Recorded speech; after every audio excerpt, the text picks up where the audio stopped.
What's going on, everybody? Appreciate you tuning in. We're back with another edition of the Passion and Precision podcast. I mean, you already know myself, co host Jory as well. We bring you our take on a lot of the big stories around sports. And I feel like the segment that's kind of grown into its own little thing, final burn at the end. So make sure you stick around for that to see who makes our final burns for this week. I will say it's gonna be good. But before we even get into all that, Jory, how are you doing tonight? I'm all right. It's been one of those weeks. I'm just excited to talk sports, kind of get Yeah, away from it all. I mean, hey, that's what we do here. That's the whole purpose of this, to step outside of real life for a second and critique, analyze, all that good stuff. All stuff that kind of makes this fun for us. Hmm. Speaking of that, because normally we kind of open the show NBA or NFL, but we want to show some love for a league that is kind of doing it the right way, the WNBA. Their season ended a couple months ago, but due to like unrivaled and actual off-season activity, they're staying relevant. And that's what they need to do if they want to continue to grow as a league, especially going into next season with the new TV the new TV deal with the NBA. I think they were working on a new collective bargaining agreement. Like, a lot of things are Hmm. up for the WNBA right now. So I know that you wanted to kind of lead this one. We're going to kind of look at some of the big names that have moved to new places in the WNBA this offseason. And if you're paying attention to chat, if you're listening to chat, obviously, thanks for tuning in. And you can let us know what's been your probably biggest move of the WNBA offseason so far. But Jory, go ahead and take it away. I will say, your Connecticut Sun has blown their roster up again. Yes. Absolutely blown it up. Mm-hmm. I'm like, sorry. Um, because they pretty much all of their starters are gone. Yeah. Dejanay Carrington is now a part of the Dallas Wings. Um, Alyssa Thomas, she's somewhere else. I forgot what she was. Hold on. She's a part of the Mercury. Mm-hmm. Brianna Jones is a part of the Dream. Yep. And the fifth one, Bonner's a free agent. Yeah. So I'm like, hmm, I guess they saw that that group wasn't working and Yeah. decided to just go ahead and blow it up and see what they can get. Yeah. I mean, the GM is a former player for the Sun, so I guess she might have kind of the understanding of, and I feel like this is something that like you and I have gotten on NBA teams about. If you know it's not working, why continue Mhm. to parade Yep. around like you're being serious about contending? Like I said, I think for Morgan Tech, the GM in Connecticut, they looked at this group and said, kind of hit our ceiling. We're not going to be good Yep. enough to beat the Aces or the Liberty, but we're good enough to be that second tier underneath. So if we're going to win it all, why keep running the same group out there? As a Sun fan, like, I can't hate on them for doing something like that, but it's tough, especially the Carrington. Mhm. Alyssa Thomas, Bonner, I could see that. I thought Carrington was going to be part of the next group of Connecticut, but we'll see what they do with the draft picks and if they do anything else in free agency. It's crazy enough, like, that wasn't even the only thing to go on in the WNBA. Connecticut is a big, I guess you could say, a big program in the WNBA, and they're It's making a news. big WNBA brand. Yeah, but some other players have moved as well. Yep. Let's see. Kia Nurse signed a deal with the Sky for 1 year. That's a big loss for Minnesota. Mm-hmm. Sato Sabali got traded from the Wings to the Mercury. I don't think she wanted to be a part of Dallas anymore anyway, if you heard how she was speaking. Mm-hmm. She was about done with them. My biggest problem with the Wings is I'm like, you have so much talent. Why can't you run a complete, consistent set?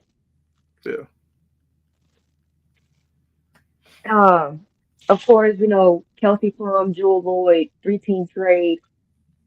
Jewel Lloyd is an ace, is a part of the aces. Kelsey Plum is now a spark. That's going to be different to look at. Yeah. Yeah. I mean, when you're looking at, because like you started with Connecticut completely tearing it down, Phoenix has just like retooled and remade their whole team. Like Tarazi, Hmm. I guess might retire, but who knows if the Mercury like make enough moves that she might be interested for another year. I don't know. I know somebody who you probably will talk about in a little bit, like Griner, gone. Like what Hmm. Sophie Cunningham, even though she's still kind of young, gone. Gone. So you're seeing teams making drastic moves to kind of change their positioning. Once again, I can't hate it. I can't hate on a team for making that decision when we see too many teams not do anything. Hmm. Well, yeah, like I said, Brittany Griner signing a year with the Dream. The Dream are going to look interesting with Ryan Howard, Griner, and Brianna Jones. Yeah, They're Brianna going to Jones look is a great interesting. pickup for them. They're going to look interesting. Um, who else made some big moves? Dallas is trying to get picks. I know that. The Yeah. Storm, they spent all this time wasting Jewel Lloyd. And the Mm-hmm. 1 year that they build a somewhat decent team around her, the next year she's gone. This Yeah. is what happens when you, yeah. Like there is a reason why Breonna Stewart asked out of there. Mm-hmm.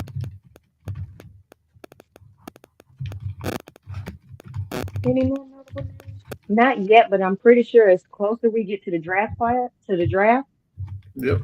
there's gonna be a few more pieces that can move. Yeah. For sure. Like I said, this is them doing their off season correctly. With each one of these moves, it's like, oh yeah, we're getting a little closer to the WNBA getting started. Oh yeah, that player's moving there. Okay, now I'm kind of interested. Like I said, when you sprinkle in unrivaled and a lot of the WNBA players playing in that,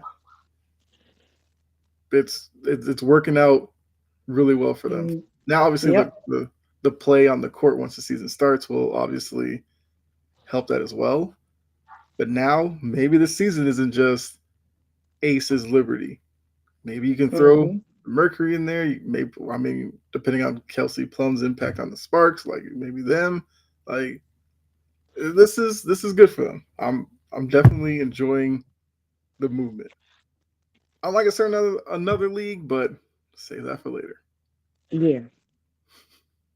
All right. So look, I will definitely be checking back in with the WNBA when they break some more news because, I think we can both agree there are more moves to be made out there. There's still some free agents. Like I said, Dewana Bonner is a free agent. Tina Charles, depending on if you think she's still a big name, but I mean she's still a name. I'm not going to discredit her or anything like that, but it's just like we'll see. Her and Karasi need to go. That's look. I feel like Tarazi's sitting there watching and like, oh, okay, so we're making that move, we're making this move, or look, maybe the Mercury do some deal with her, send her somewhere for some farewell to have one more shot at a title. I don't know. What if she goes back Connecticut? She did play there in college for fair. Like who knows? Who knows what happens there? I don't She need to sit down. know.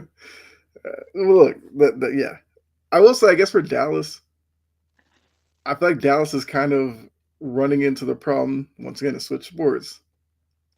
Atlanta, Trey Young, Charlotte, LaMelo, they have this one recognizable star, but success hasn't really come with that yet. So for them, they're constantly moving the deck chairs to try to figure out some formula that works. Because Hmm. you have a Gumbawale, like you know who she is, you know what she's going to give you.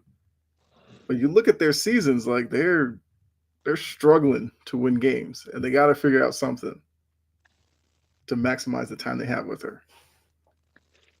Once Before again, she do a Lloyd and decide to dip. yep. So once again, for them, I'm not going to hate you trying something. Okay, let's go. Let's go NBA because we did learn about the starters and the reserve and all that. I feel like everybody who's tuning in has seen that, heard, kind of broken down to death. Uh, Hmm. I mean, like, where do you stand on the, I guess, Trey Young, Mellow Ball snub conversation?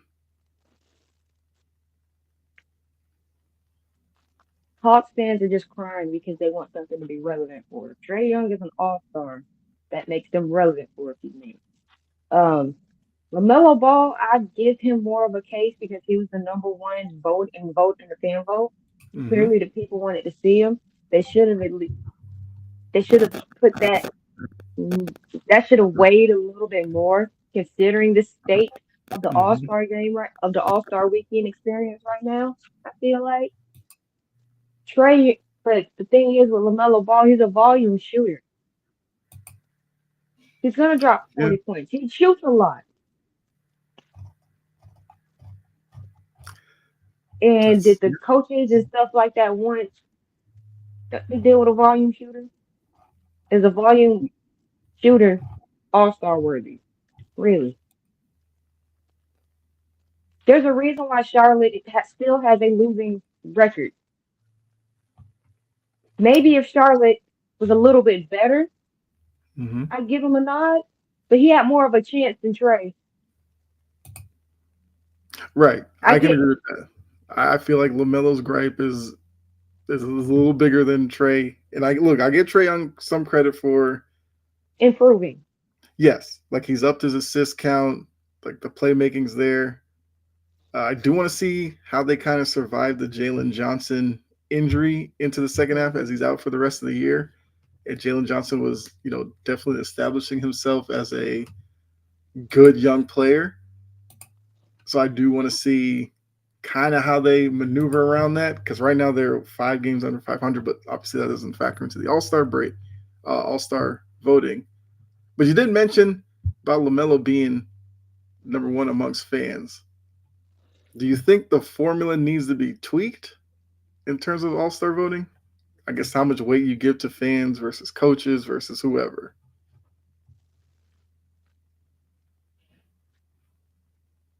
No, because fans already have 50% of the vote.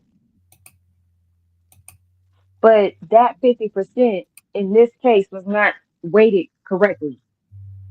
Right.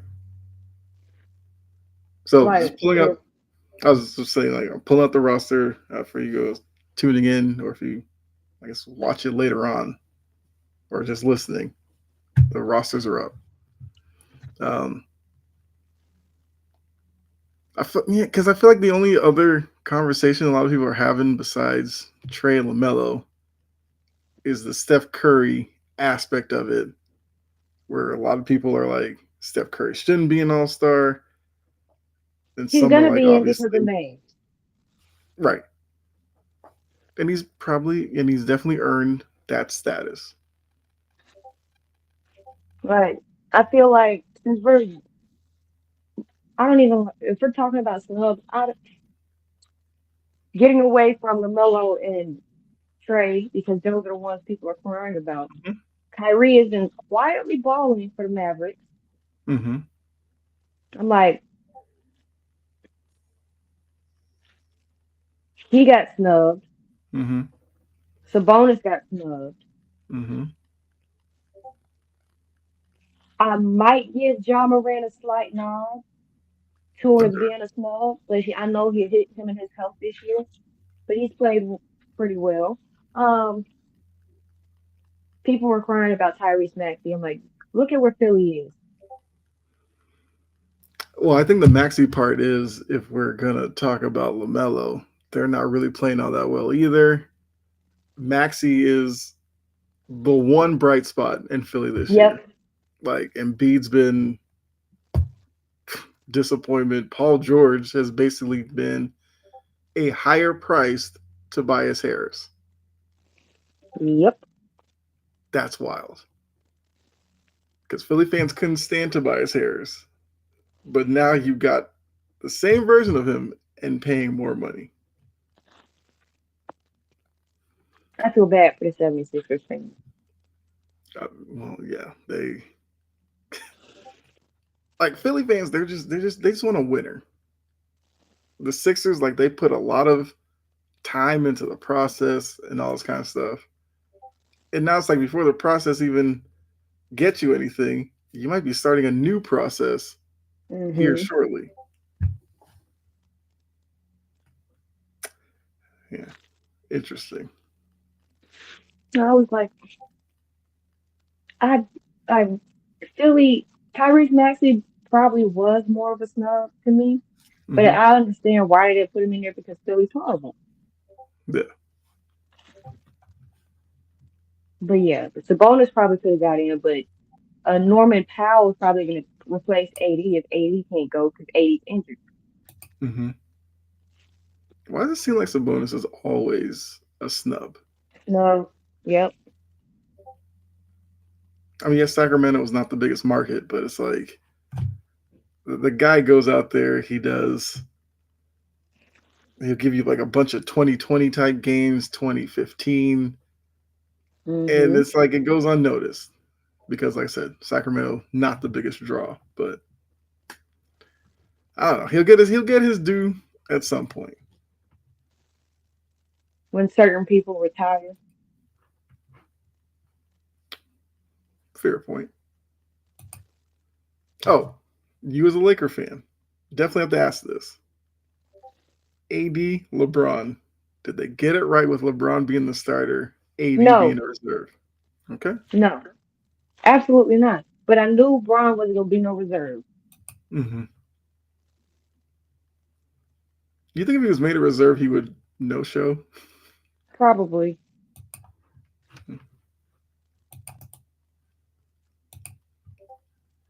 Yeah, I'm trying to think if there's anything else that really. Okay, I did see like other podcasts talking about this since they are doing the draft and everything. Looking at this player pool, who do you think would be the last two waiting to be picked? I'm doing all of that like I ain't got it right here. Sorry. Pool pick, period. Yeah, Like who would be pick the in last two general. players waiting to be picked? Tyler Hero Okay.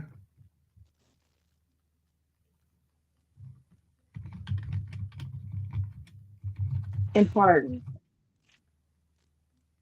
And Harden? Yep. Okay. I kind of thought Siakam and Sengun, but I think that was before I really started thinking about the hero thing. No, I'll stick with that. I'll say Siakam and Sengun will be the last two. That'd be my I think guess.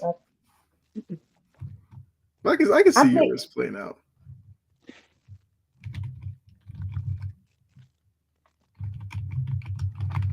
All right. Um, yeah. So looking at the All Stars, which we've done. So let me get that out of here. I think another kind of story that's come along with the All Stars, as Bella has made her appearance. What's going on, Bella? Caitlin Clark.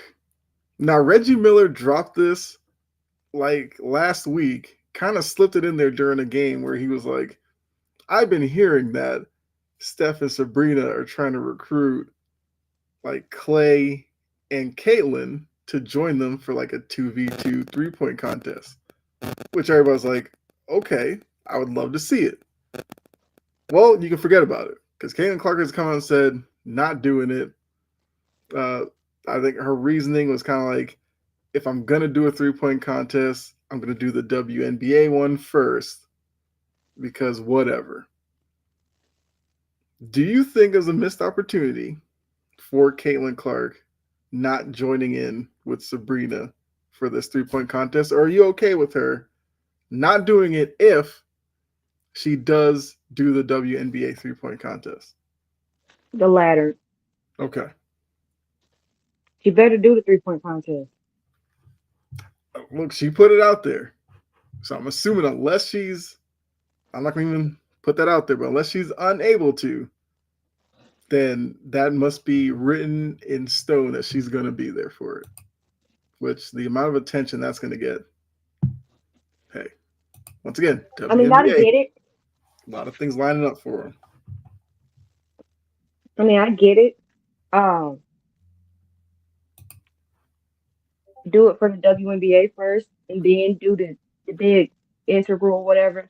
I Mm-hmm. get it, but in this case, where you see where the direction is headed, I would have just went ahead and got it out Okay. Okay. Well, I mean, I guess that the plan is still there because you figure Clay's going to do it. He wouldn't there. have a problem with it. I hope Sabrina can come with somebody else. I mean, obviously, it wouldn't be somebody on Caitlin Clark's level, obviously with her popularity, but there's other sharpshooters in the WNBA that could very easily make it a good competition as a 2v2. So hopefully they can get somebody. I would like to see that. I'm trying to think of some names off that. We can shoot a three. Uh, Jules good, Lloyd, mm-hmm. but she's a bucket period. Yeah. Actually, that would be a good little search really quickly. Who were the highest 3-point shooters last year?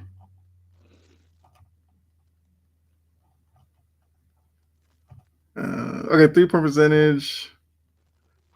I'm trying to see a big name. So Emily Engstler was the highest. I don't know if that's going to really draw anybody from the NBA crowd. It's not. Lexi Hull was second. Stephanie Dolson was third.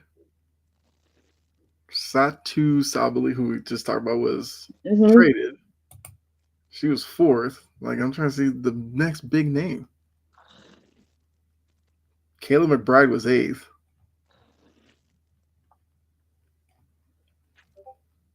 Hmm. Yeah, I don't know. I mean, could you get Kelsey Plum? She shot what percent? Man, she shot 37% from three. That could work.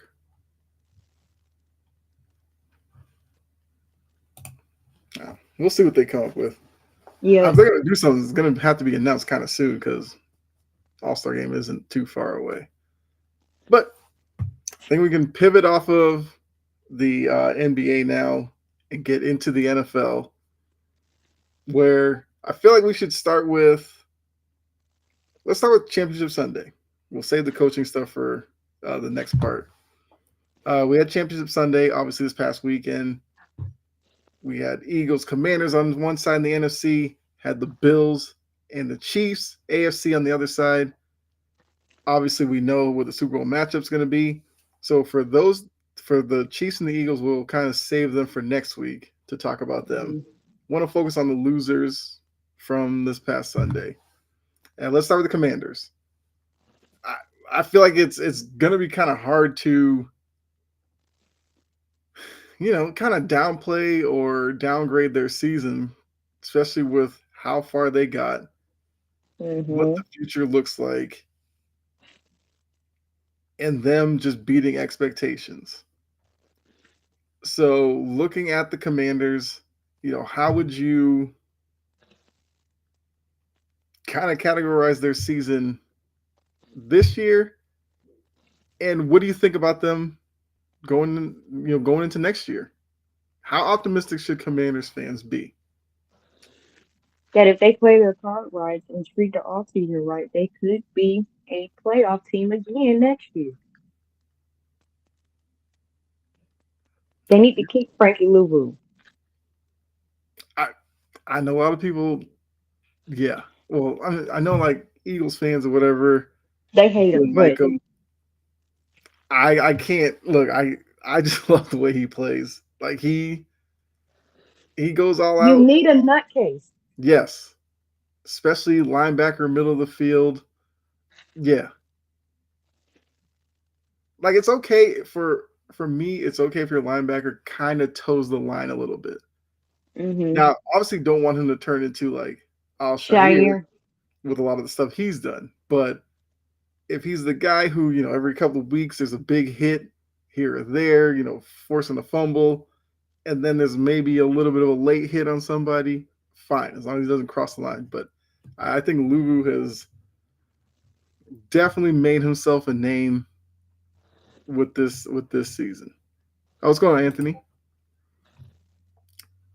Let's talk about how a coach became a running back coach and didn't know he was a running back coach in the past, or that's someone who just took a job to.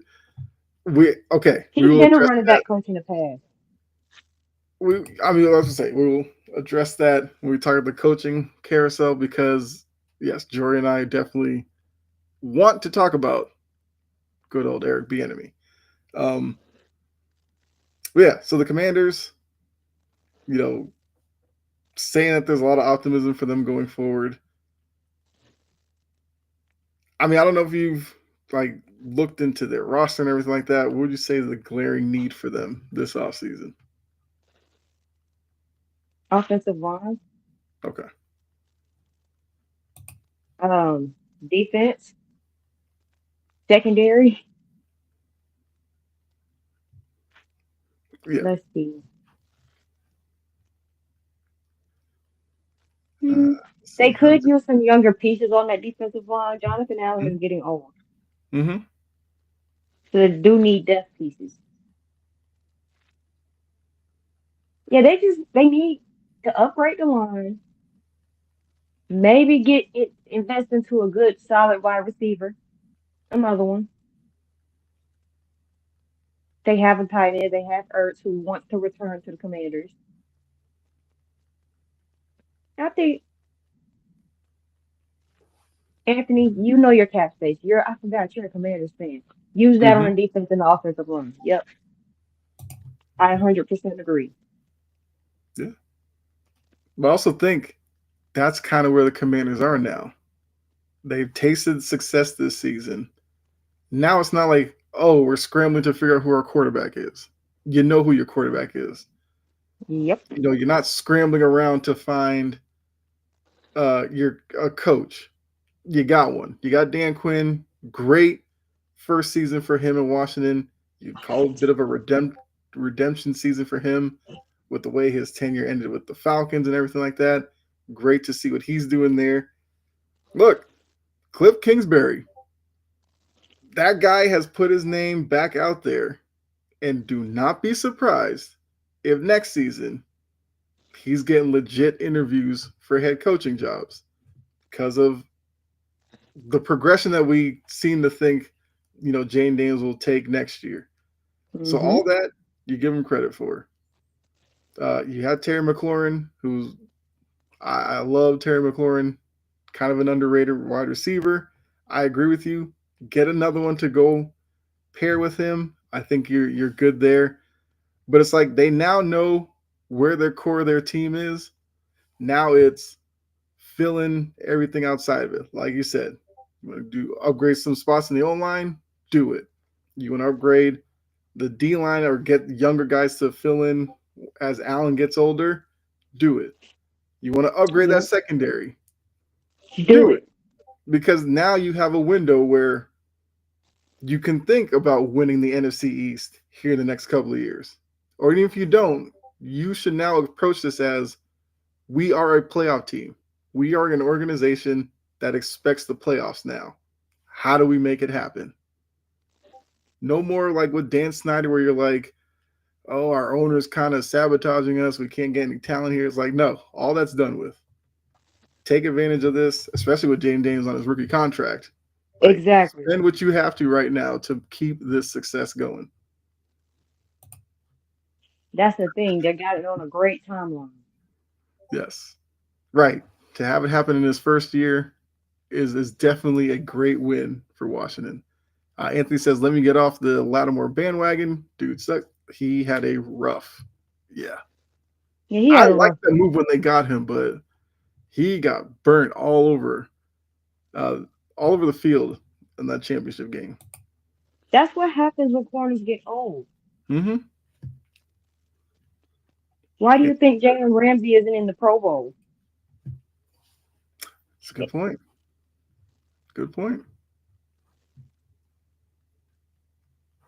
Because Anthony they, says need to go after a number two. Yes, I think we both would yeah. agree with that. Mm, I think they had a good season. They had a really good season. They had a great season, actually. Mm-hmm. They exceeded expectations, and then all out how it ended, they flat out got beat by another team, Mm-hmm. by the better team. Yeah.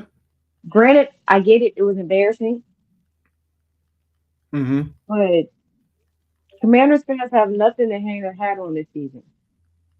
First full season without Dan Snyder, and look at where you're at. Yeah. Look at what happens when you take out the trash. Yeah. Oh, did you see the Dan Snyder like throwing shade at Oh, the that he Commanders? freaking hated. Like, I bro, said, oh, like get I over bet you yourself.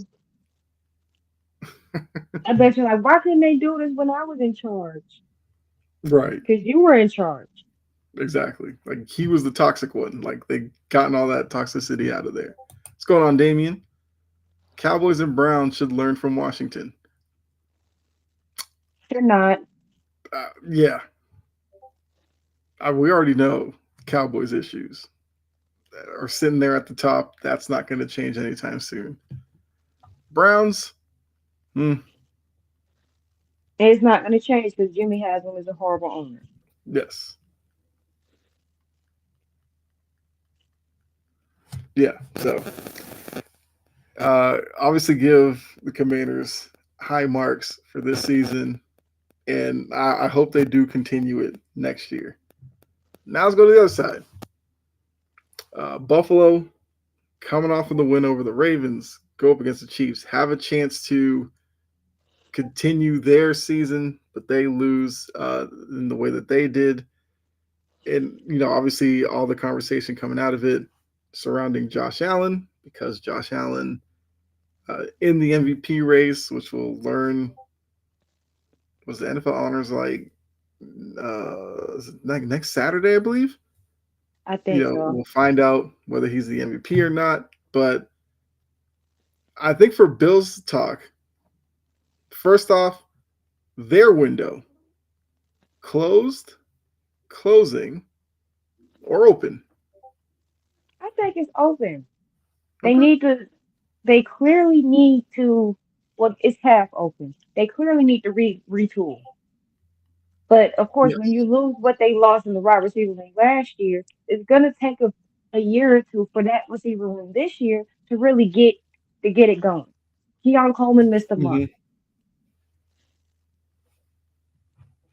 So I think they have very good. Well, and looking at their division, you got two rebuilding teams and one team that's one concussion away from rebuilding. Yeah. So I'm like, yeah, Damien, we're going to touch on that here in a little bit. in just a second. Um,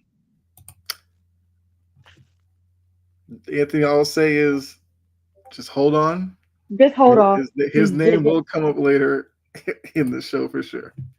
I don't want to hear about Lamar and getting MV3, three MVPs and three playoff wins. Okay, Yeah. Win a Super Bowl. Hmm. At least get to the Super Bowl. You can't even get there. Hmm. I look. And It, for I feel like look the Lamar conversation would probably be the second part, but not really directly relating to Lamar. Second part would be because I do agree with you. I don't think that their window is closed or anything. Because like you said, the Jets are a mess right now. Although Aaron Glenn loved his press conference, hope he gets his shot there to fix it. Fine, but the questions at quarterback, hmm questions about I think the O line. I feel like the O line they kind of brought in older guys to patchwork it. So they can did. Aaron Glenn get a staff together that's going to fix the O line? The defense took steps back last year as they were constantly changing from Robert Sala to whoever with Olbrich, and then yeah. So can Aaron Glenn, a defensive guy, get that defense playing better again? It's a lot of questions. Miami, like you said, we saw this year. If two is not under center, Mike McDaniel doesn't know how to coach apparently at all. Yep. So for him to kind of base his ability on a guy who's been in and out of the lineup, hard to predict how good they'll be next year. And then my Patriots, of course, rebuilding, although it seems like Vrabel is going to have them off to a good start next year. But I can't sit here and be like, oh, they're going to win 10, 11 games next year. No, I'm not crazy like that. But Vrabel will make them better next year. So if you look at that, Buffalo should win the division again. And if you're Buffalo, you get into the playoffs. You've proven that you can hang with Kansas City. You've proven you can beat Buffalo. I mean, beat Baltimore. Baltimore. And then looking at the rest of the AFC, it's like, Chargers are coming along, but we don't know what kind of leap they make. So, yeah, I think Buffalo has a window here. Would like to see them probably maybe wide receiver and, yeah, some pieces around the edges. I think Buffalo's fine. hmm But the second part is because a lot of people talking about Josh Allen's narrative of not being able to beat Patrick Mahomes. I think kind of trying to put him in that category of is he good enough to win a Super Bowl as your starting quarterback? So, do you think Josh Allen is a Super Bowl winning capable quarterback? And we're just making too much of kind of the run that Kansas City's on right now. Ooh, because I want to say yes, but also want to say no until he do it. And that's fair. Because I Because know he can do it, but he hasn't done it yet. yeah. Just like with Lamar. I can't sit here and say Lamar hasn't done this yet and cannot have the same energy for Josh Allen. You hear that, purple feather brains? You hear that. Right. They were the main ones over here talking about keep that same energy. Well, that's the same energy right there. Y'all need to Mm-hmm. keep that same energy. I Yeah. can't sit here. The difference between Josh Allen and Lamar is one of us has almost three MVPs and the other one doesn't have one. Three MVPs and three playoff wins. Mm-hmm. Let him win that MVP next week. I, I still have a feeling that people think like he's the favorite to win it. And look, it's not to say like Lamar hasn't had an MVP level type of season. We're not saying that. Neither of us have ever said that. We have just taken the stance. When you look at that V for valuable, Josh Allen, and I've thrown out other names, but I mean, I don't want to necessarily send Raiders fans like crazy with some of the names, but it's just like if you want to look at value, there are names that are above Lamar this season. Once again, is Lamar valuable to Baltimore? Yes. Is he the most valuable in the NFL? No, not No, this season. and considering how they lost that game, which is when they really stopped deciding to run the ball with their running back, isn't that a pattern in playoff games that the Ravens do? Stop running the ball with an actual running back. Ain't that some stupid stuff? backwards. Why do you have a running back for? You're just gonna stop giving it to him after he marches you down the field. What Hmm. kind of sense does that make? Huh? Um, I, but if you're a Ravens fan, if your team were the Eagles, we would probably be still talking about you playing. Like the Eagles, exactly. they don't run away from Saquon Barkley. They feed him. For some reason, Baltimore hates doing that with Derrick Henry. Also, Jalen Hurts has taken care of the ball a lot better. True. And I don't know what it is about Lamar and playoffs and turnovers. It's like synonymous. They belong next to each other in the dictionary. Hmm. And Anthony, we Yeah, both agree with that. Derrick Henry was Derrick a Henry was the huge part. he was most of that. Yes. Because in the games that they stopped running the ball with him, they lost. Hmm. Explain how they lose to the Raiders. Explain how you almost let Dallas come back. You stopped running the ball. Yep. Like, mm-hmm. What's going on, Sleepy Mocha? Chiming in with all you can eat buffet with Saquon. Yeah.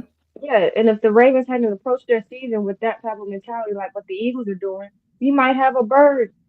You might have a bird bowl. Hmm. Then yeah, turnovers. And let's get this back to Josh Allen. In that game, who turned the ball over and who did not? And that's the one thing with Josh Allen that we've been getting ragging on him for years. Turnovers. Hmm. But then Yeah. if he didn't even play that great. Well, he didn't turn the ball over. He didn't need to play that great. Clearly, if the Hmm. Ravens were just gonna cough it up and drop stuff and get all and let their hands get all uptight and sweaty, he Yeah. didn't need to play necessarily great if the defense wasn't gonna stop James Cook in the first half. Hmm. And I Right. could probably He played argue for well enough to win Buffalo. that game. Yeah, but I mean, could also argue for Buffalo. They probably should have ran James Cook a little more. But They should have. yeah, yeah. But that's the thing. It was a couple of Kansas drives City. that Yeah. No, go ahead. 'Cause I was going to say like Kansas City is now, not now, but it's like past couple of years they have done what I used to see teams do against the Patriots when they were going through their run. Certain teams would always feel like, oh, we need to do something different to try to trick them. No, if you have something that's working, continue doing it. Kansas City all year would give teams like one or two opportunities to steal games from them. Too many teams would never take that opportunity. And if you're Buffalo, I think you got to kind of look at this game the same way. I know everybody's looking at that fourth and short, analyzing the video showing he got the first down. Sure. But you can look at the heave at the end from Josh Allen, Kincaid. That's dropped a it. championship level type of catch. Like you would expect Kelsey to make that catch, a Goddard to make that catch, guys who have been part of winning teams. And Kincaid's still young, like he'll be better. You could look at the possession when they had Kansas City. I think it was like 2 minutes, like a minute 45 left. It was like a 3rd and 6. Mahomes dumps a pass off over the middle, short drag route.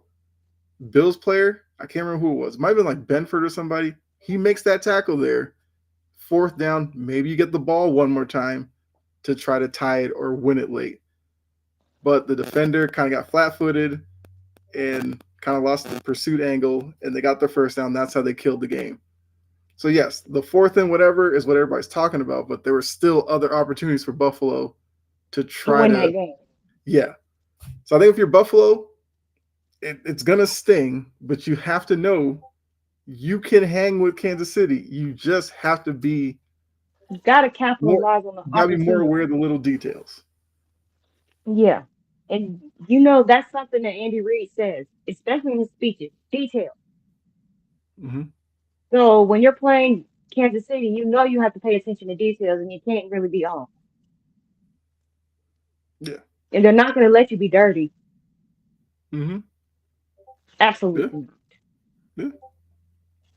And also, I think if you're And the Buffalo, same principle, yeah, go ahead. sorry, you can go ahead.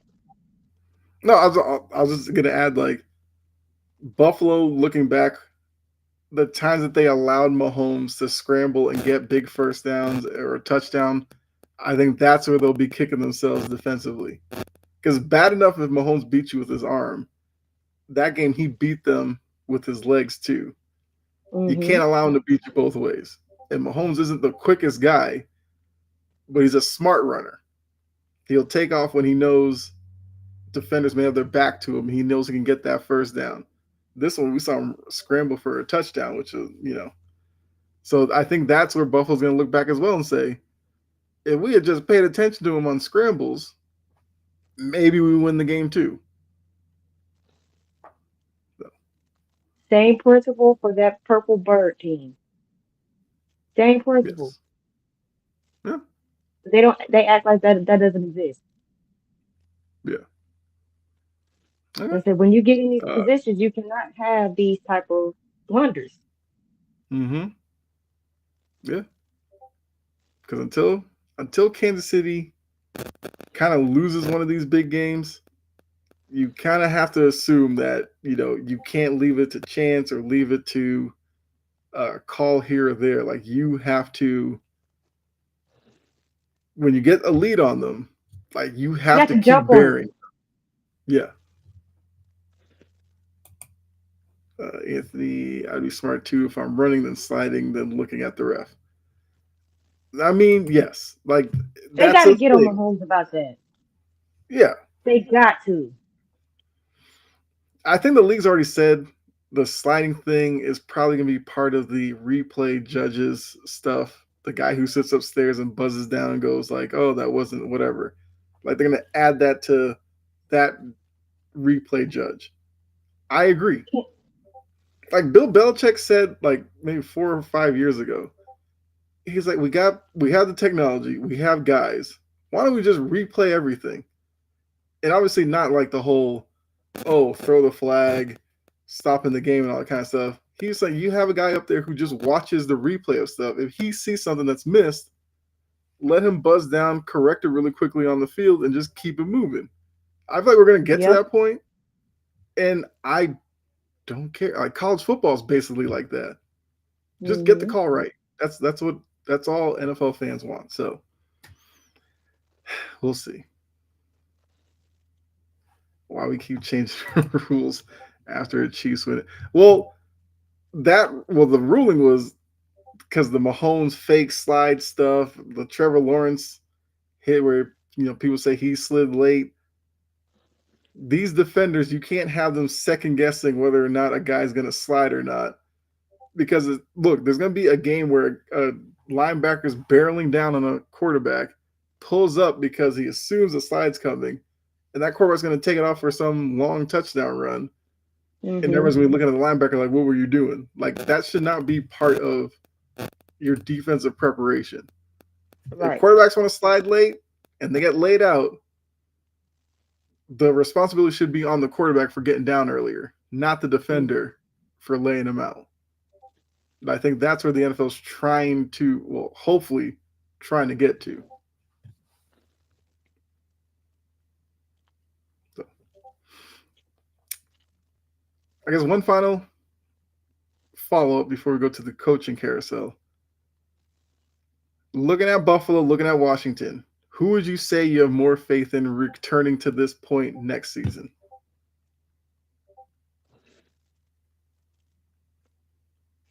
I mean, you could say neither if you think.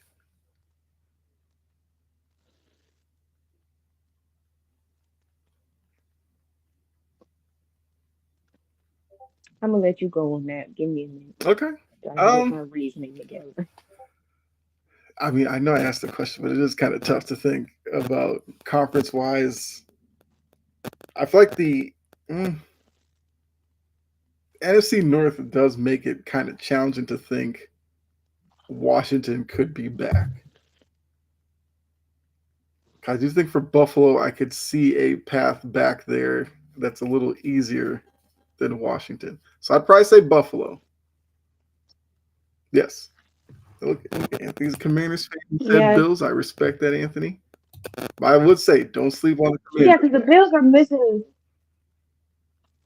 The Commanders, that offensive line, I don't like it. I think it's going to take a season or two to really retool it the way they want Hmm. to. So yeah, I give it the Bills. Yeah, like obviously it's gonna be tough either way, but yeah, I'd go Bills.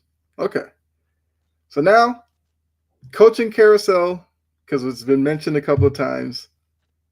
For those of you who may not have seen the news, Bieniemy is back in the NFL. He's the running backs coach for the Chicago Bears, which I think is a good hire for Ben Johnson. If you're a young head coach, first time, Hmm. get some guys who've been around the block to kind of help you out with game day prep and kind of take stuff off your plate. So I think it's a great move Right. for Ben Johnson. I think for Bieniemy, getting back into the NFL, great move by him. He was at UCLA last year. I feel like a lot of people probably weren't paying attention to UCLA football, so they didn't even know he was there. But at least now, with Ben Johnson, with the Bears, he's going to be there front and center. And who knows, this probably leads to him maybe being an OC in Chicago. Yeah, I don't know, in the next couple of years. And then maybe his name gets brought back up in coaching circle, head coaching circles. Whether or not he actually gets a job, I don't know. But at least now he's kind of back where he probably needs to be if he really wants to be a head coach back in the NFL. So I guess grade the hire by Yep. Ben And he Johnson. was A Okay. because he was a running backs coach in his past. And he's a former running back, so he knows all about that position. Yeah. Get back to your roots. Sometimes you got to get back to your roots to Yeah. rebuild. And ain't no problem with that. And the one thing about UCLA, that whole situation was a mess because he got scapegoated. I'm like, he was there to assist. Mm-hmm. Y'all firing him when he was only there for one season to begin with was absolutely BS. Mm-hmm. Yeah. Yes, UCLA football is not great right now. It never has been.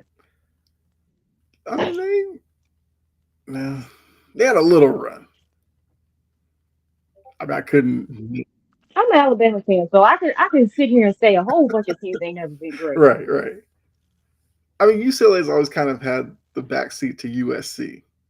Like that's, I can sit here and safely say that. But yeah. So shout out to Bieniemy back in the NFL. I guess we got to talk about the Saints here because, I like who wants the job? It looks like Kellen Moore is who the Saints are hitching their wagon to. But if Kellen Moore were to say no, the scramble might be legendary for them to try to figure out who to target next. Who their head Yeah. coach is. And if I was Kellen Moore, I'm telling him no. Okay. I'm like, your cap situation Mm-hmm. is terrible. You don't have a quarterback. You don't have money to sign your draft class. You have to sit here and keep extending players that I may or may not want Mm-hmm. to lower their cap cap hit. I don't want that. I'm not touching that with a 2 foot pole. Absolutely not. Yeah. But I guess if you're going to put yourself in Kellen Moore's shoes, it's I'm an OC. At least one place wants me to be a head coach. Do I take that position? Like, is that the best position I can get right now?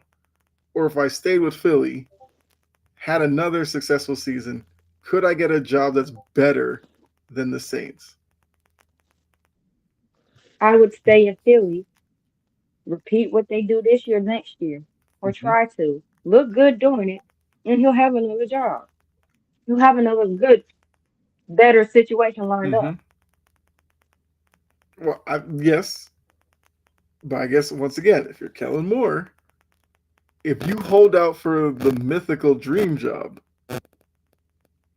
who's to say that team views you the same way the Saints do?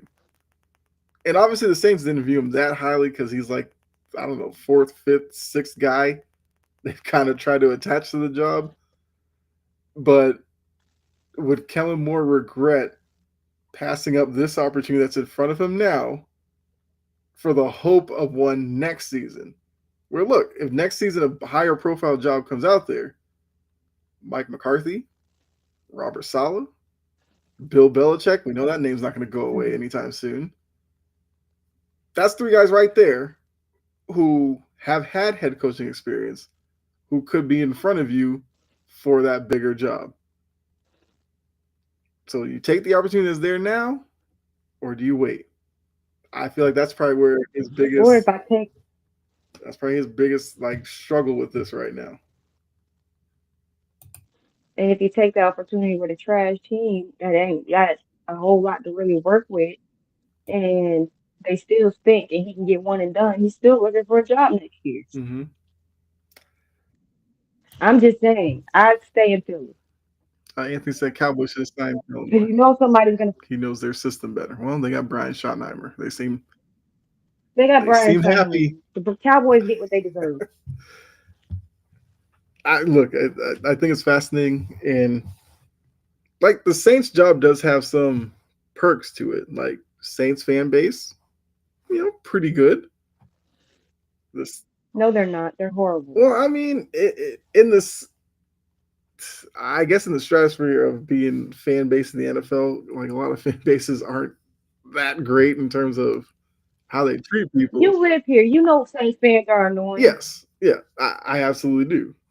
But it's like, I mean, every area has that. Like if you're in the Northeast, if you didn't live in New England, Patriots fans are the annoying one. If you live in New England, the Jets fans are the annoying one. Like if you're out west, I don't know, are the Niners fans the most annoying? I don't even know. It's a little different here because you got so many Falcons fans and Saints fans that just regularly commingle Mm-hmm. and fight. Yeah, that's true.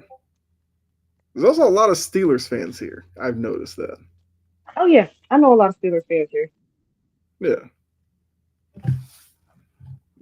Damien asks, "What are the chances that Micah Parsons leaves Dallas?" If Jerry ain't trying to open up his pocketbook, Yeah, yeah. I don't think Jerry wants that backlash if Micah left. It I might mean, make I his bet radio some of his show. teammates want him to go, but Yeah, I bet some Dallas fans want him to go. I mean, seeing the state of the team, like, I, He don't make it no better. oh, there you go. Sleepy Mocha is a Steelers fan. Hey, we welcome you in. I'm one of the many. No, definitely there are a lot of Steelers fans, but we're just saying that because both Atlanta area, especially me being from Boston and moving to the Atlanta area, I noticed that there are a lot of more Steelers fans than I would have thought. Even though I know a lot of people migrate from the north to the south, I get that, but it surprised me somehow. Like Cowboys fans, you understand because there's Cowboys fans all over because you know when they were They America's fell team, victim to the grifter. yeah, yeah. So yeah, Sleep Mocha, we have no problem with you as a Steelers fan. You're not on our list of fan bases that get on our nerves. Um, okay, Anthony trying to break some news here. Pittsburgh said Justin Fields is the starter next year. That Where? I have just zero problem with that. Where did they say that at? Now? I'm looking that up, but I do know that I think Rooney said something like he would love to see Fields or Wilson as a starter, then draft a quarterback.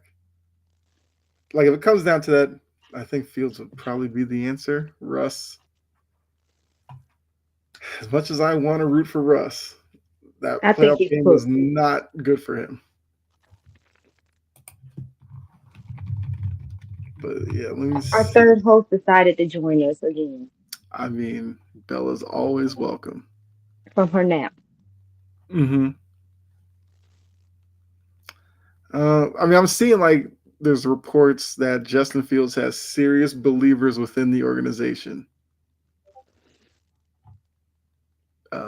Steelers insiders are comfortable with Justin Fields as QB1 next year. So it does seem like that's kind of where they are right now, where they're leaning. Which, like I said, Russ to I the have Raiders. I, that rumor is going to have to be out there because of the Pete Carroll connection. But I guess the problem would be, does Pete Carroll want a And he second get help? to stick it to Sean Payton twice a year. I mean, I'm always down for a little sports petty, so I wouldn't hate that. I mean, if you're Pete Carroll, a veteran guy who knows your system, not a terrible way to start. Okay, hey, we'll see if it happens because Russ obviously, if this is how Pittsburgh's leaning and Russ is a free agent, I don't have any inclination that Russ wants to retire or anything. Maybe he gives it one last shot with Pete in Vegas. Yeah. I don't think there's any other coaching news except for I did see uh, our buddy Liam Cohen do the Duval thing again. The second one was much better than the first. Unfortunately, he can't live the first one down. So He looked like a cartoon character. he I looked don't like get a Disney. His face looked straight Disney villain when he just like yes. did this like weird little like snake kind of thing. It was just like, okay, buddy, I get it. You tried a little too hard. You came on too strong in your opening press conference, but yeah, I guess at least he seems happy with the job because we also thought that was a job that was going to go a while without finding somebody. And then he tried to take two people from Tampa Bay with him, and Tampa was like, absolutely not. You can't follow for trying. I don't fault Tampa for saying no. Yeah, absolutely not. Steelers decided to 'Cause- keep Russ. They're more dumber than the Cowboys. Oh, there you go. Is Max Crosby leaving the Raiders? He didn't look too enthusiastic about Pete Carroll being there, with him standing in the back, just kind of stretching out his neck and all kind of stuff. But I don't know. We'll see. yes, he's on his way out. Will I it feel happen this season or next season? like, mm-hmm. Will it happen this season or will it happen next season? That's the question. Yeah. I feel like Pete is probably a good guy to play for. Max I is mean, just being Max. yeah, And you never know with him. yeah. I still think about that video of like Pete Carroll doing quarterback drills and like running a rollout and throwing passes and stuff. I'm just like, this Or dude's like Pete Carroll 78 coming years down the old, still doing circle and riding around on scooters. it. Yeah. So I guess we'll maybe look. Maybe Crosby was upset with the direction, but I feel like if he gives the Pete Carroll hiring a chance, who knows? Joshua Johnson, what's going on? Keep up the good work. Hey, Joshua, I'm calling you Josh like I know you. Joshua, appreciate that. We definitely do try. So Thank we you. definitely love that comment from you. Um, so yeah, we've done the coaching carousel. I feel like now we kind of just have to get into final burn. So those of you who are new to the show, this is how we end our episodes. Final burn, where we each get our opportunity to kind of go off on somebody or some people who kind of got under our skin a little bit this week. So we always start with Jory. Not going to change that. Jory, the floor is yours. Y'all gonna have to give me a minute, and I am gonna talk about some difficult subjects. Mm-hmm. This is the warning. Because let's talk about Mr. Justice Huff in that situation. So now we're up to nine allegations.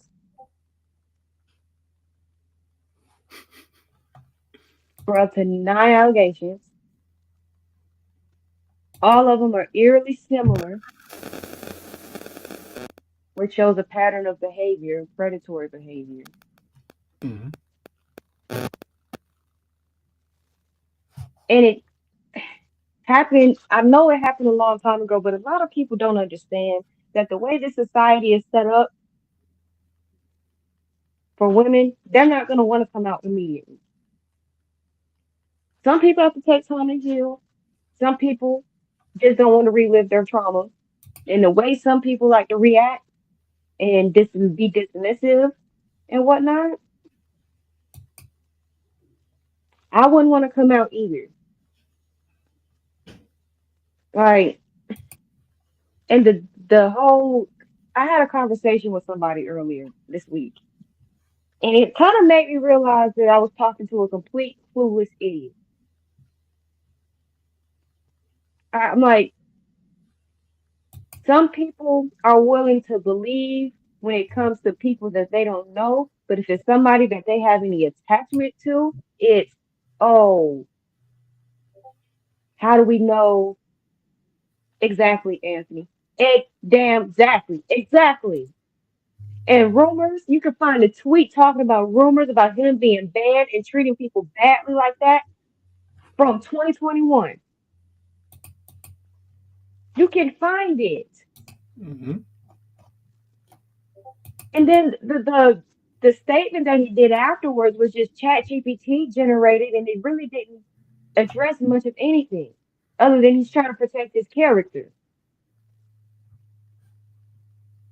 You lied when you said you weren't banned from places, and even though the report said they spoke to lawyers for one of the establishments and they confirmed that they had banned you. Why do you sit here? Why do people lie? Like now you have some of his homeristic idiot fans that over here trying to question why they take so long to speak up. Multiple reasons.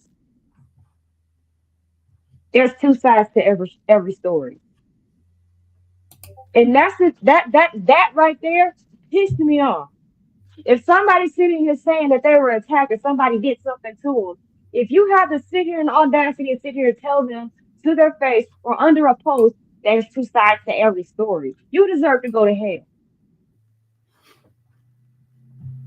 I'm not kidding because it's like if I'm telling my story, I'm telling my story, and I know I'm telling the truth. You sitting over here saying there's two sides to every story, like you're insinuating that I did something to deserve it or that I provoked it.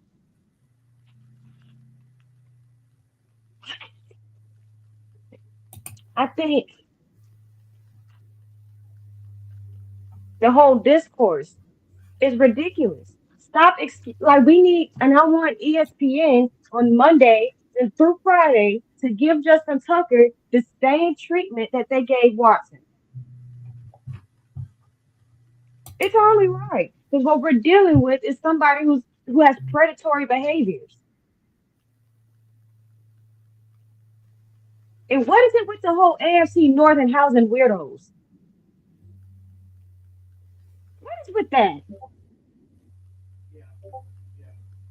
Mm-hmm. It the discourse just made me mad. I feel like once the league does due diligence, if the Ravens don't do something about it because it happened on their watch as well, he's been a Raven for his entire career. The dates on this, he was a part of the team doing this.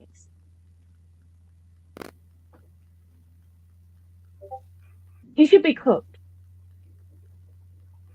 Yeah. I mean, when the Ray He Rice thing should stuff be. happened, because Ray Rice was kind of slowing down as a running back, it seemed like Baltimore was quick to move on from him. And obviously, I'm not comparing the two because Ray Rice he had the video and all that kind of stuff, which obviously made it look a lot worse. It probably put even more pressure on Baltimore, and we'll have to see if this Tucker grows to that level. But I think a lot of people are kind of waiting around to see what does Baltimore do with him. Especially because John Harbaugh decided to open his mouth and said that they were zero tolerance So when it's speaking on Deshaun Watson stuff. this will test them. No, Anthony, it's not a race card. I just want to see the same energy be displayed. What is with folks in the race car? What in what part of what I was saying insinuated that I was trying to play a race car? That's the shit right there that pisses me off. That pisses me off. I made a statement. I was not insinuating black versus white or anything. Quit doing that shit. That's annoying. It's a statement. No insinuation. They need to put the same energy that they did into that they did to him, because it's equally as nasty. It's pretty much the same stuff over and over again. It's pretty much the same Mm-hmm. thing. So why wouldn't I expect them to keep the same energy? It has nothing to do with black or white. Shut that shit up. That's annoying. Like, look. And then you get Zion opening his fat ass mouth.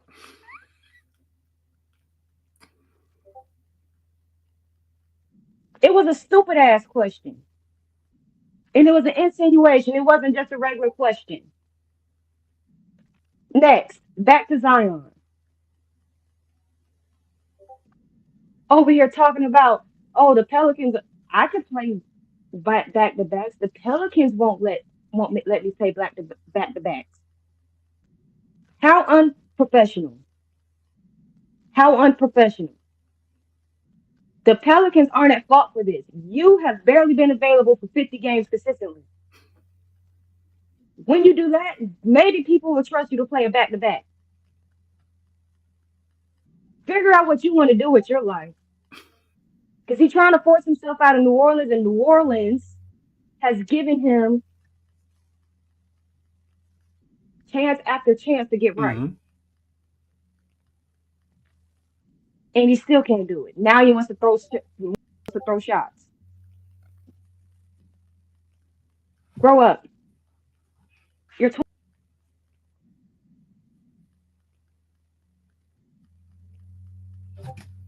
Nope. he's 23, 24. It's time for him to be grown Mm-hmm. and be a professional. Take it serious. I'm done. I mean, look, the the Tucker one, I obviously agree. Like, I'm expecting, especially when you look at like First Take, Stephen A. Shannon to talk about it as much, like you said, uh, treat the same way Watson. I agree. Zion, I just don't know with him most of the time when he's talking, because one, why are you telling the media that? Like, you just, like you said, are you just trying to pin it as a you versus the organization, hoping the organization gets so mad at you that the organization goes, we can't stick with this guy? Like, I don't know. Uh, uh, Anthony said, thought it was the owner that says now business idea to play Zion back to back, which is what Zion's saying, is like he's an employee of the Pelicans, so he It whatever. doesn't But matter. They have valid reason to sit here and say, right, no, Zion said that. They have valid reason for him not to play back to backs. He can't. He can barely play. Period. yeah, He might play a back or two and then be out for a month. right. It was just like Zion took this stance like my body can do it. They just won't let me. It's like, no. And it can't do Every it. year, every year it's a lower body injury. You are a bigger guy. They have to do it to protect themselves and probably to protect you. So if Zion wants to change that narrative, he'd probably have to change his body. So far, he hasn't shown that he's willing to do that. So New Orleans being smart has to hold it. It's the same thing like Embiid. Like if Embiid came out and was like, well, I could play back to back, so the Sixers won't let me. Who's going to take that seriously with the amount of injuries he's had? He's the last person that need to say anything like that. I would hope he wouldn't, but you never know. So yeah, so if the owner did imply that, Zion's not in a place where he could say, I don't agree with that. I think we should do it this way. Until you show them that you can play 65, 70 games back to back seasons or something like that, they're going to operate this way. And even if they moved you, your new team's going to operate like this with you. Yep. So, yeah, Zion should have kept it to himself, but yeah, that is what it is. Um, so yeah, I think for me, I'm sticking with ESPN. Chris Canty. I need to know what Joe Burrow has done to Chris Canty that he feels the need to constantly talk down about Joe Burrow. Didn't Chris Like the Canty play Bengals for the season's Ravens? over. Hmm? Didn't Chris Canty play for the Ravens? I think he did. I think he did towards the end of his career. I think I'd have to look that up. But like, if you didn't know, you would kind of assume that's where this is coming from. Like, he either played for the Ravens or the Steelers, and he just wanted to kick down the Bengals. Even though if you're going to kick down the Bengals, Burrow is not the guy you would do it for. Burrow had a great season. The defense stunk. What do you know? They were basically a 500 football team. So if the Bengals fix that defense, they would be more of a contender. And that's only because Joe Burrow's just that good of a quarterback. Zion doesn't care about basketball. I mean, yes.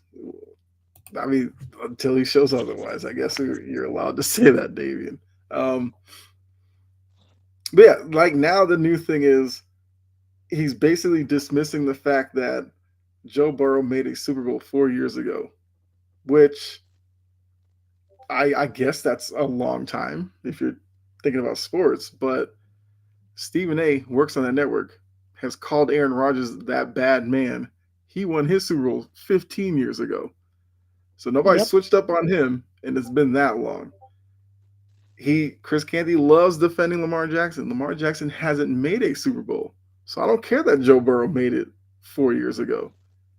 And then Chris Canty doubled down and he was like, he made it 4 years ago and lost to trying to throw shade at Joe Burrow. Once again, Lamar's never been there. Josh Allen's never been there. Trevor Lawrence, everybody loved Trevor Lawrence. He's never been there. Justin Herbert's never been He there. ain't close to one. Right. So many of these other quarterbacks. I mean, Matt Stafford, everybody loved him.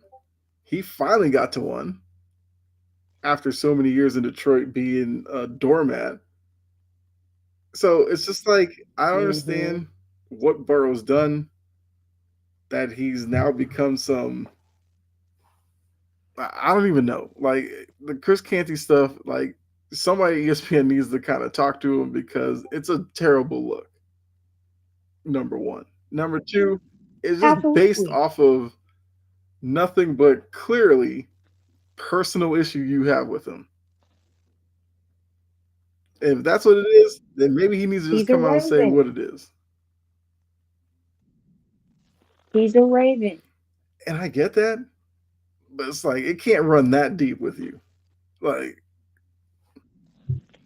It runs deep for all of them.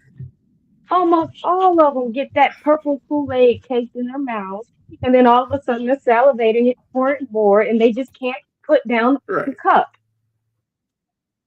And it clouds their mind, and they speak delusional Mm-hmm. BS. And yes, Chris Canty's last 3 years he's spent in Baltimore.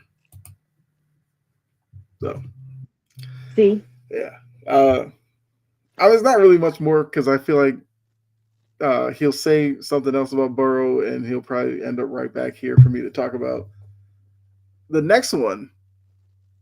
MLB. Why is it that the WNBA, which we're led to believe nobody watches, nobody cares about, and all this stuff, how's it that they are better at keeping themselves relevant in their offseason than you are? I don't know how many of you watching or whatever are baseball fans. If you are, tell me the last big name signing that happened in the MLB. It was probably 3 weeks ago when the Dodgers signed yet another big name free agent in the Japanese phenom Sasaki. Since then, it's been crickets. Like a lot of the attention turned to Alex Bregman. He hasn't signed anywhere yet, although I guess he might be close to signing soon. But it's just like baseball does this to themselves every year.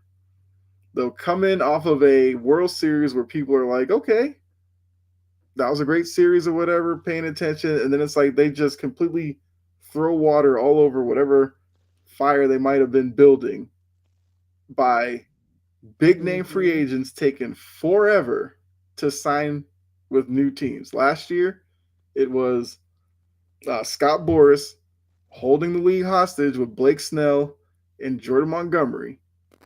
Those two literally signed like the week of spring training opening up, and they both had kind of subpar seasons. This year, like I said, Bregman's still out there. Um, there's a couple of others, but like Bregman's like the big name now. I feel like if baseball wants to seriously fix their image, they need to create like a signing period or something. Like get these things moving so that now when you're into the point where like pitchers and catchers are reporting, which once again, a lot of baseball fans don't know when that happens. They kind of know when they tune into like Sports Center and they go pitchers and catchers are reporting. They're like, oh, okay, cool. And then it's like baseball fans kind of turn off during spring training because it's like a month long of games that don't matter with a bunch of guys who won't be on the team. And that's where I think baseball kind of loses a lot of people. Then you're like trying to maybe opening day, you build a little bit of excitement, then you kind of turn off for a little bit after that because it's 162 games of them. So And then once the basketball season ends, right, here we like go. that's baseball's like period to shine. The finals are over with. I was gonna say Super Bowl, but that happens before they even really get anything going. But it's like once the finals end, then people kind of tune in. Too bad at that point, football's getting ready to kick right back up again because football Yep. stays relevant no matter what day it is.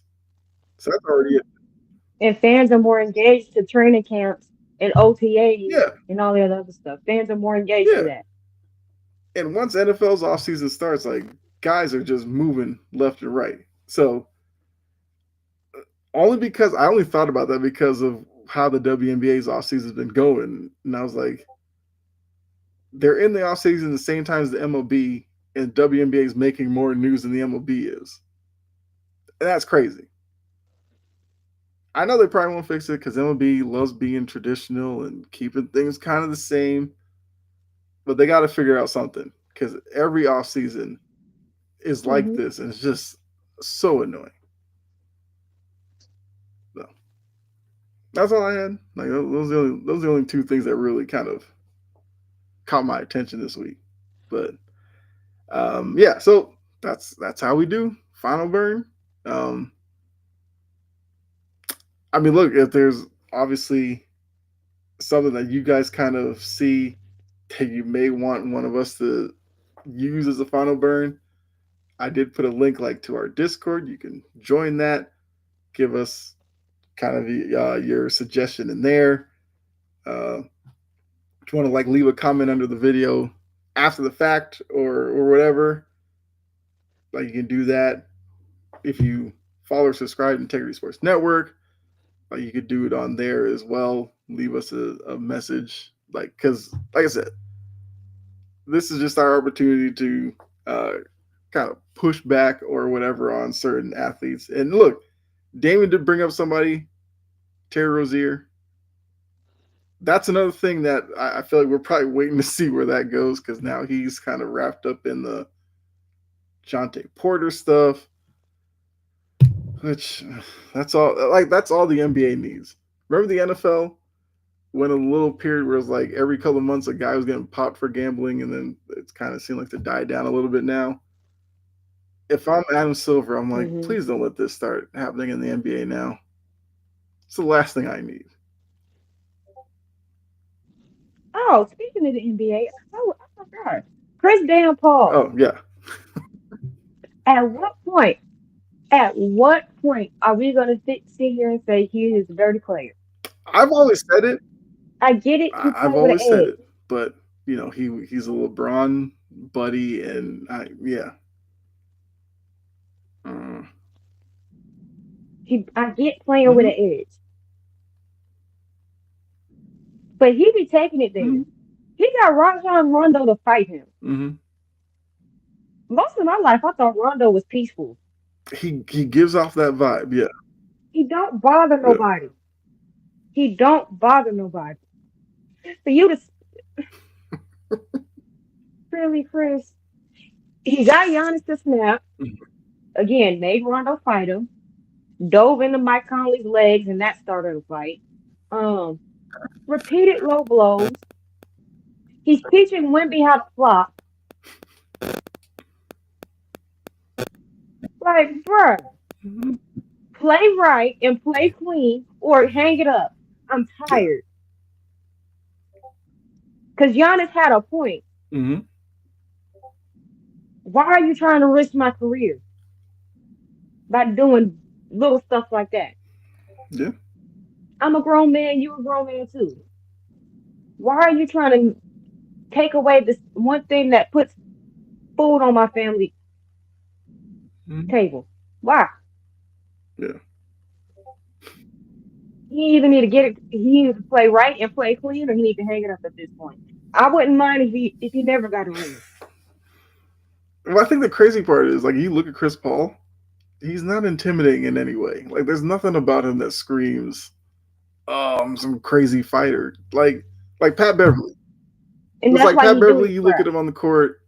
He's a little reckless and stuff, but he kind of has that like something's missing with him.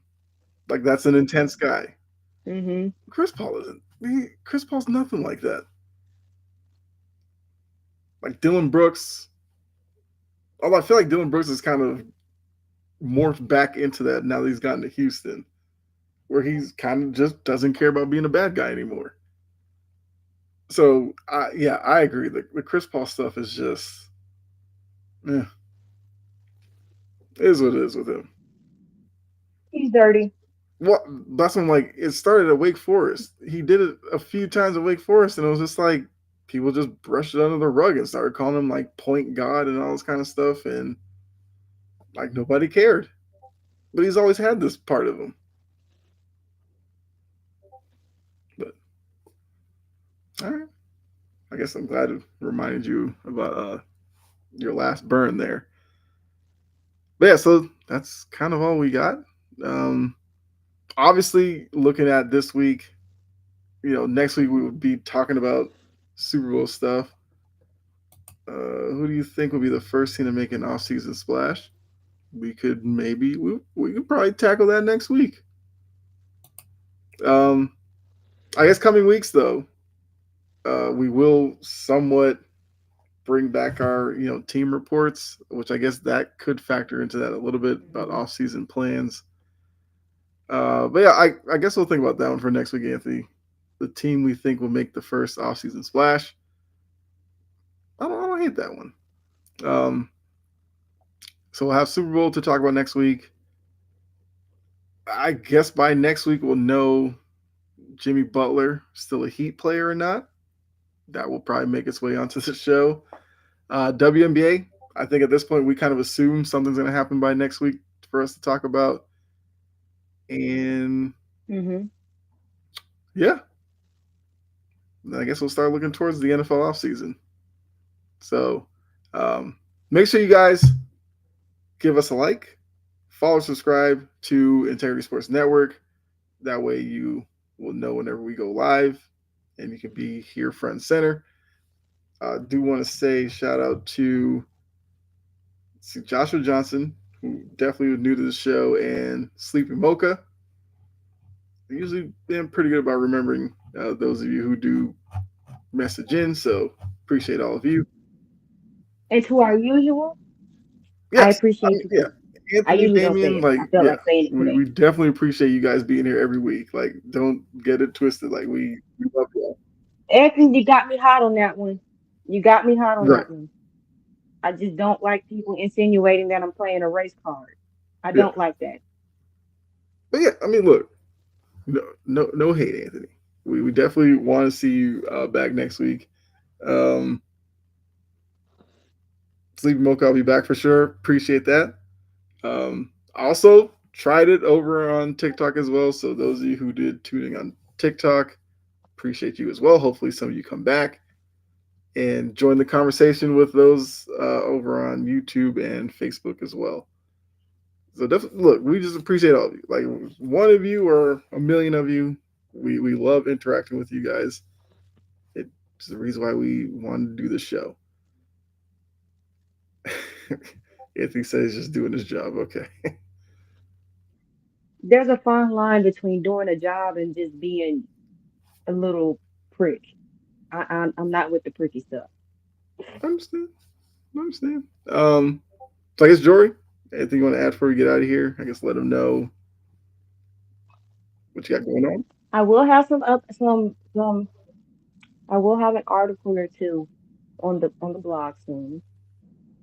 It's been a rough week, so I had to scrap one of my videos because it's outdated now. So I have to get back to the drawing board. So new episode of George Sports Stories will be coming soon, within the next week, hopefully.